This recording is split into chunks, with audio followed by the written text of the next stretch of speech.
दोस्तों, एक बात मैं ये नहीं समझ पा रहा हूं कि देश के वो महान व्यक्ति जो राष्ट्रभक्त हैं, जो सच में चाहते हैं कि राष्ट्र और समाज की रक्षा हो, राष्ट्र संगठित रहे, राष्ट्र मजबूत रहे, समाज जो है संगठित रहे, समाज में एकता रहे, समाज को न्याय मिल सके। इस प्रकार के मुद्दे पर जो व्यक्ति आवाज उठाता है उसको कोई सुरक्षा नहीं मिलती है। अब उदाहरण के तौर पर आप राजीव दीक्षित जी को लीजिए। ऐसा कोई विषय नहीं था जिस विषय पर राजीव दीक्षित जी ने अपना वक्तव्य न दिया हो, और जो भी उन्होंने अपना वक्तव्य दिया जिस भी विषय पर, पूरे डंके की चोट पर दिया।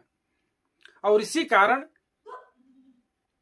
बहुत लोगों को, कुछ लोगों को अच्छा नहीं लगा, कुछ अपने देश के लोगों को अच्छा नहीं लगा, जो कंपनियां व्यापार करती हैं, विदेशियों को भी अच्छा नहीं लगा, इसलिए राजीव दीक्षित जी की हत्या करवा दी गई। आप बताइए कि अगर उनको सुरक्षा मिली होती, सरकार द्वारा सिक्योरिटी मिली होती, तो क्या उनकी हत्या हो पाती? नहीं हो पाती। आज वो हमारे बीच में जीवित होते, लेकिन उनको सुरक्षा नहीं दी गई। और सुरक्षा किसको दी जा रही है? जिसके ऊपर कोई एक ढेला भी ना मारे, उसको सुरक्षा दी जा रही है। बताइए, पवन सिंह को Y+ सुरक्षा दी गई है। क्या फायदा है ऐसे लोगों को Y+ सुरक्षा देने की? लालू के बेटे को Y+ सुरक्षा दी गई है। अरे भैया, उनको कौन मारने जा रहा है? अरे सुरक्षा देनी है तो उसको दो जो राष्ट्र के लिए लड़ता है, जो समाज के लिए लड़ता है, जो राष्ट्र और समाज को न्याय दिलाने के लिए लड़ता है, संघर्ष करता है, जो चाहता है कि समाज एक रहे, राष्ट्र में, देश में जो है अच्छे अच्छे नियम कानून रहे ताकि लोगों को न्याय मिल सके। ऐसे लोगों को आप जो है सुरक्षा प्रदान कीजिए तो अच्छी बात है। लेकिन आप पता नहीं कि सरकार की क्या मंशा है, पता नहीं कैसे कैसे लोगों को Y+ और Z+ सुरक्षा प्रदान कर देते हैं।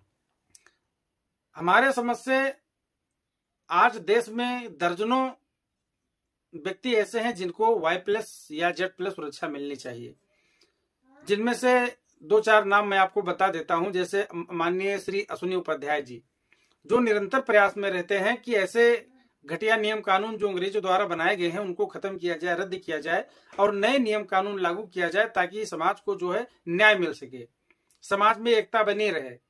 ऐसे लोगों को जो है सुरक्षा नहीं मिल रही है। विष्णु शंकर जैन जी जो दिन प्रतिदिन संघर्ष कर रहे हैं, उनको सुरक्षा नहीं मिल रही है। एक हमारे भाई हैं गौतम खट्टर जी, वो भी समाज को संगठित करने के लिए कितने वक्तव्य दे रहे हैं। ऐसे लोगों को जान की खतरा है, इनको सुरक्षा नहीं मिल रही है। और पता नहीं किन लोगों को आप लोग, ये सरकारें जो है सुरक्षा प्रदान कर दे रही हैं। कुछ समझ में नहीं आ रहा है कि आखिर सरकार चाहती क्या है। मैं तो सीधा सीधा कहना चाहता हूं कि इन सरकारों से बचने की उम्मीद मत कीजिए।